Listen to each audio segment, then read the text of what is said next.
Welcome to the deep dive. Ever find yourself, just doodling during a meeting? Or maybe humming a song when you're stressed? Uh-huh. Well, today we're diving into why those little creative impulses might actually be incredibly powerful for your mental well-being. Yeah, that's spot on. We're looking at creativity not just as like an artistic thing, Yeah, but as a real therapeutic practice. exactly. We'll be unpacking how getting involved in all sorts of creative activities can genuinely boost your mental health, your overall happiness. And, Hmm. when we say creativity, we mean it really broadly. It's definitely not just for professional artists or musicians. Right. It's more about using your imagination, expressing something that feels personal to you. So it's a way you could potentially lower stress, feel happier, maybe even discover things about yourself. That's the goal for you, the listener, Yeah, today. precisely. We want to give you a really clear but also thorough overview of how creativity can be this powerful therapeutic tool, Hmm. backed up by, research and some pretty inspiring examples. Yeah, drawing from both. Okay, so first things first. What exactly is creativity in this sort of therapeutic context we're talking about? Well, the key thing to grasp is that creativity isn't some rare talent. It's actually fundamental, part of being human. Hmm. And it's really closely linked to resilience, that ability to bounce back and just general well-being. There's this basic human need to Like create. an instinct to Yeah, make things or express ourselves? exactly. A primal drive for expression, for innovation, making your mark, sort of. Okay. And the way we're defining it here is pretty wide-ranging. It's not just about, painting the next Mona Lisa or anything. Right, not necessarily a masterpiece. No, not at all. It's about generating something novel, something new to you. It could be tangible, like, yeah, a craft project, or it could be a solution to a problem, or even just a new way of looking at things, a fresh perspective. So it really does apply to everyone, not just folks who call themselves artists. Okay, that's interesting. Could you give us maybe an example or two of that broader creativity in action? Just so listeners can really picture it. Sure, yeah. Think about someone who totally reorganizes their kitchen. Maybe they find a way that makes cooking flow better, less stressful. That's creative problem solving right there. Right, finding a new system. Or someone at work figures out a more engaging, maybe even fun way to handle a routine task they used to dread. That's creativity too. The little spark. Yeah, that spark of originality, that personal touch that changes something ordinary. Got it. So it's much more accessible than maybe we often think. Okay, let's get into the science a bit. How exactly does doing creative stuff benefit our mental well-being? Right, this is where it gets really fascinating, especially for you listening. Engaging in creativity, it offers some pretty significant psychological benefits. Like what specifically? Well, the act of creating itself can lead to inner transformation, personal growth. It helps you tackle problems differently, gives you new insights about yourself, your world. Hmm. It can build a stronger sense of self, boost your self-esteem, give you an outlet for difficult emotions. It can even bring a sense of inner order when life feels chaotic. Wow, that's a lot. Yeah. Is there solid research backing this up? Oh, absolutely. Loads of studies show a really clear positive link between creative engagement and what researchers call subjective well-being, basically. How happy and satisfied you feel with your life. Okay. And what's interesting is this link holds up even when they account for things like stress levels or personality type. So it's not just that happy people are more creative. Being creative actually makes you feel better. That's what the evidence strongly suggests, yes. Mhm. Creativity is associated with experiencing more positive emotions, joy, happiness, optimism. When you engage, even in small ways, you often feel more uplifted. Uh-huh. In fact, some studies specifically found that people who regularly do arts and crafts report higher life satisfaction, feel their life is more worthwhile, and are just generally happier. That's quite compelling. Are there physical benefits too? Does it affect our bodies? Yes, there are physiological effects as well. Right. Things like creative arts therapies, skets, they're sometimes called. Kits. Yeah, using things like visual art, music, dance, drama therapeutically, they've been shown to actually reduce stress. How? Well, one study found that doing art for about 45 minutes, just creating something visually, can lower levels of cortisol. Ah, cortisol, the stress hormone. Right. Exactly. It's a key biological marker for stress.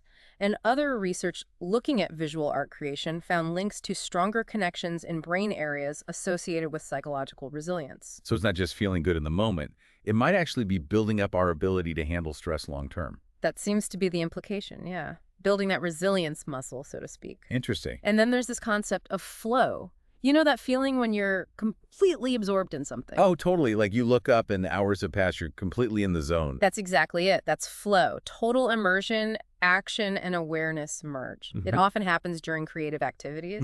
And experiencing flow, well, it enriches life, fights boredom, provides meaning. And crucially for our listeners, it's strongly linked to increased happiness and life satisfaction. That makes perfect sense. Active creation feels so much more engaging than, say, passively scrolling. Right. Passive entertainment might distract you for a bit, but it doesn't build that same inner strength or sense of accomplishment. Purposeful, creative involvement focuses the mind positively. It harnesses that energy. It does. It connects you. Now, of course, we should mention, research isn't perfect. Sometimes definitions of creativity vary, and findings might not apply identically to everyone. It's good to have a balanced view. Sure. Always good to be aware of limitations. But the overall trend in the research is overwhelmingly positive. Creativity benefits mind and body. Okay, I'm definitely feeling motivated now. So for our listeners who are thinking, all right, I want to try this, what are some accessible creative hobbies they could easily get started with? Oh, there's so many great options out there for you. Let's start with visual arts. Painting, for instance. Okay. Seems intimidating, though, maybe. It can seem that way, but the beauty is you really don't need inherent talent. Just experiment. Grab some acrylics, maybe watercolors, even oils or glitter if that's your thing. Just play with it. Exactly. Focus on the process, not some perfect outcome. Drawing is even simpler to start. Pen and paper. Pen, pencil, paper. That's it. Start with doodles. Maybe try those structured patterns like Zentangles. Or just sketch what you see. You could even get into mixed media later, adding paint or collage bits. Right. And something that's become quite popular and is very beginner-friendly is diamond painting. Oh, yeah, I've seen those kits. They place these little resin diamonds on a canvas. It's quite meditative, actually. Very step-by-step. Sounds relaxing. It can be. And if you want more guidance or a social vibe, look for local art classes or those paint and sip nights. They can be a lot of fun. Good idea. What about expressing yourself with words? Written expression. So powerful. Journaling is a big one, and it comes in many forms, you know? Like a diary. Could be a traditional written journal, yeah. Or an art journal mixing words and images. Or bullet journaling, which combines organization with creative layouts. I know people who swear by bullet journaling. What are the benefits? Journaling helps you document your life, process emotions safely, reduce stress. It really enhances well-being. And then there's creative writing itself. Stories, poems. Yeah, stories, poems, even just writing down thoughts more creatively. It builds confidence, communication skills, helps you explore ideas, gives a real sense of fulfillment. So many possibilities there. How about music? Music is fantastic. Singing alone with others in a choir, it's uplifting, creates connection. Belting it out in the car counts, right? Absolutely counts. And learning an instrument, even something simple like a ukulele or a keyboard, is so rewarding. Plus, there's science here, too. Musical activities can raise oxytocin levels, the bonding hormone, improves trust, social connection. And music therapy is a whole field showing benefits like improved vital signs, less anxiety, lower stress biomarkers. Music really goes deep. Oh, yeah. Okay, lastly, crafts. There seem to be endless options there. Oh, definitely. Knitting is a classic, rhythmic, relaxing, and you get a scarf at the end. Or a lumpy rectangle in my case. Still counts. Sewing is practical and creative. Embroidery lets you personalize things. But yeah, the list is huge. Go on. Inspire us. Okay. Scrapbooking, bullet journaling again, friendship bracelets, quilting, cross-stitch, clay modeling, crochet, calligraphy, origami, decoupage, macrame, woodworking, leatherworking, even making candles or soap. Phew. That really covers a lot of ground. There truly is something for almost everyone. Exactly. The main thing for you, the listener, is to find something that sparks your interest, something you enjoy. The therapeutic side often follows naturally. Right. But what happens when you want to create, but you just feel stuck? We all hit those walls, right? Creative blocks. Oh, absolutely. Creative blocks are totally normal, part of the process. Don't beat yourself up about it. Easier said than done sometimes. What can help? Well, one of the best things is often just to start. Put something down on paper. Anything, even if you think it's rubbish, just break the inertia. Get the pen moving. Yeah, but paradoxically perhaps, taking intentional breaks is also crucial. Step away. Let your subconscious chew on it. You often come back with fresh eyes. Finding that balance between pushing through and stepping back. Exactly. Effort and rest. Another trick is imposing constraints. Constraints. Doesn't that limit creativity? It sounds like it might, but Yeah. giving yourself limitations like only use 3 colors or write a story in exactly 100 words can provide structure and actually stop you feeling overwhelmed by infinite possibilities. Hmm. Interesting approach. Try a brain dump. Just scribble down every single idea, good, bad, crazy, whatever, no censorship, see what connections pop up, Get it all out. and of course, seek inspiration externally. Read, watch movies, listen to music, go to a gallery, walk in nature, immerse yourself in other creative works. Let other people's creativity spark yours. Precisely. Oh. Also, try switching things up. Use a different medium. If you write, try drawing. If you paint, try sculpting. It can shake things loose. Hmm. And maybe reflect a bit. Mm-hmm. Why do you feel blocked? Are you comparing yourself, feeling repetitive? Understanding the root can help. Sometimes just changing your workspace helps. A change of scenery. Yeah. Yeah. And set small, achievable goals, like, I'll just write for 15 minutes today. Build momentum. Baby steps. Exactly. And this is a big one. Embrace imperfection. Mistakes are okay. They're part of learning. Letting go of that pressure for perfection is key. That fear of not being good enough. It's a huge block. Also, acknowledge if stress or anxiety are playing a role, they can cause emotional blocks. Using stress reduction techniques might indirectly help your creativity flow again. Right. The main message is it's normal. Be patient, experiment with strategies, keep going. That's really useful, practical advice. Thank you. Now, to really bring home the therapeutic power we're talking about, let's hear some of those inspiring stories. How has creativity genuinely helped people heal? These stories are incredibly powerful, yeah. They show the real impact. We see people finding healing, wholeness through art, using it to navigate really tough times. Like what kind of situations? Well, take someone struggling with anxiety and depression. Art became their voice, you know? A way to express feelings too complex or painful for words, leading to real self-discovery. Mm-hmm. Or a veteran dealing with PTSD who used visual arts to process traumatic memories safely, putting them onto canvas instead of keeping them locked inside. Externalizing it. Exactly. There's the story of a mother whose daughter had cancer. Art therapy became her lifeline, a space to cope with overwhelming fear and grief and eventually find some healing. Wow. Those are really moving examples. Art giving voice to the unspeakable. It truly can. And art therapy is used effectively for so many things. Anger, resentment, trauma, even grief from historical events like the Holocaust. Case studies show it helps with anxiety, self-doubt, PTSD, communication issues like in autism, depression. A wide range. Definitely. There was a great example using mask making with a soldier who had PTSD. Creating the mask helped him externalize his inner world and start building coping skills. It sounds like it can be a crucial bridge, especially when talking therapy is difficult. Precisely. It's especially valuable for those who might resist talk therapy or just find it really hard to put intense emotions into words.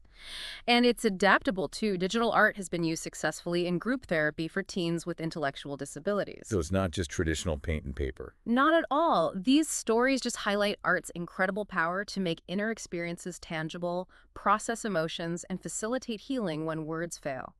We see real improvements, better emotional regulation, less anxiety, more self-esteem. Truly inspiring. It really underscores the therapeutic aspect. Yeah. Okay, so for people listening who are maybe juggling busy lives, jobs, families, how can they realistically weave some of this creative goodness into their day without it feeling like another chore? That's a great question. It's all about small, intentional acts. Doesn't have to be grand gestures. Like what? Give us some simple ideas. Okay, maybe start your day with just 5 minutes. Doodle while your coffee brews. Make a quick playlist that lifts your mood. Even just rearranging a few things on your desk to feel fresh. Tiny changes. Tiny changes. A quick change of scenery helps too. Walk around the block, sit in a different chair. It resets the brain. And try embracing boredom. Instead of instantly grabbing your phone when you have a spare minute, just let your mind wander. That's often where creative thoughts pop up. Resisting the urge to fill every gap. Exactly. Engage your hands. Try a new recipe. Maybe don't follow it exactly. Do a small craft. These tactile things engage different brain pathways. Take tiny nothing breaks. Just stare out the window for 2 minutes. Let the mind idle. Yes. Experiment with your senses. Really notice colors, textures on your walk. Explore a new park or street. Daydream. Bring creativity to everyday stuff. Yeah. Keep a little notebook for ideas. Take a different route home. Try listening to music you wouldn't normally pick. Go for a mindful walk, really seeing things. Be playful. Even a few minutes, daily drawing, writing, playing music, boosts well-being. So consistency over quantity. Little bits often. Absolutely. And there's a strong link here with mindfulness, too. Also, Well, creative acts, especially visual art, tend to anchor you in the present moment. They foster that flow state. Using your hands and eyes activates different neural pathways, which seems conducive to mindfulness. interesting connection. And mindfulness practice itself can boost creativity by improving cognitive flexibility, shifting between ideas, and divergent thinking, generating lots of ideas. Mindful creativity is about observing your process without judgment. Acceptance. Yes, non-judgmental observation. It enhances focus. So, bottom line, those small, consistent creative acts add up to a really significant positive impact on your mental health. This sounds so much more manageable and less daunting. Okay, turning to the experts. What's the consensus in fields like art therapy and psychology about this creativity-mental health link? Well, the consensus is pretty strong. Experts widely agree that creativity is crucial for emotional well-being.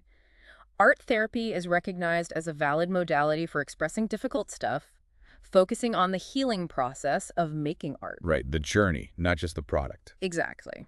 General creative activities, shown to improve focus, boost self-esteem, and, as we mentioned, lower that stress hormone, cortisol. Some research even suggests that engaging creatively just once a week is linked to better mental health outcomes. Creative arts therapies are also being looked at for stress prevention and management. So it's really seen as a legitimate tool. Definitely. Creativity helps us see the world differently, fostering positive emotions, reducing depression and anxiety symptoms, potentially even boosting immune function. Wow. What about that old idea, the mad genius stereotype? Is there a link between creativity and mental illness? Yeah, that myth persists. But experts and current research paint a different picture. There's actually no consistent evidence showing creative people are more prone to mental illness. Really? Yeah, some studies even suggest the opposite might be true in certain ways. When psychologists talk about creativity and mental health, they often mean producing something novel and useful or adaptive. The overwhelming expert view is that creative engagement plays a positive role in emotional well-being. That's important to clarify, debunking that potentially harmful myth. Oh. Okay, finally, just briefly, let's touch on the history. Using art therapeutically isn't a brand new idea, is it? Oh, not at all. The roots go way back. While art therapy as a formal profession emerged around the mid-20th century, the idea of art being healing is ancient. You see hints of it in the moral treatment approach in psychiatry back in the late 1700s, using activities for patients' well-being. The actual term art therapy came about in 1942. Coined by a British artist, Adrian Hill. Adrian Hill. Yeah, he was recovering from tuberculosis and found that drawing and painting were incredibly therapeutic for him.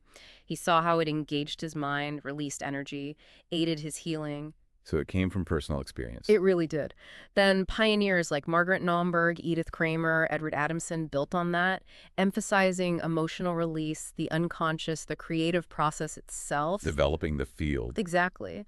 And today, it's widely used for trauma, stress, anxiety, dementia, chronic illness, you name it. Professional bodies like the American Art Therapy Association formed in '69, solidifying it. It blends psychotherapy principles with visual arts, music, dance, drama, a holistic approach. It's really evolved from informal use into an evidence-based treatment. Fascinating how it developed from intuitive practice to a recognized discipline. Absolutely. It really highlights that deep human need for expression and the innate healing power within creativity itself. Well, this has been incredibly insightful. A really fantastic deep dive into creativity's therapeutic side.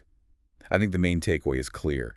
Creativity in all its forms is such a powerful and, importantly, accessible tool for boosting your mental health and well-being. Definitely. And we really hope you, listening, feel encouraged to maybe explore some of the ideas we talked about, find something creative that speaks to you. And remember, artistic talent really isn't the point here, is it? It's the act of creating, the process. Exactly. It's about engaging. Try weaving those small, regular creative moments into your day. Even just a little bit can make such a difference over time. Yeah, view it as a personal journey. Self-discovery, maybe some healing, just cultivating a healthier, happier life for yourself. So on that note, here's a final thought for you to take away. What's one small creative activity, maybe something we mentioned or something totally different, that you could try adding to your day starting today? What might you discover about yourself if you do? Thanks for joining us for this deep dive.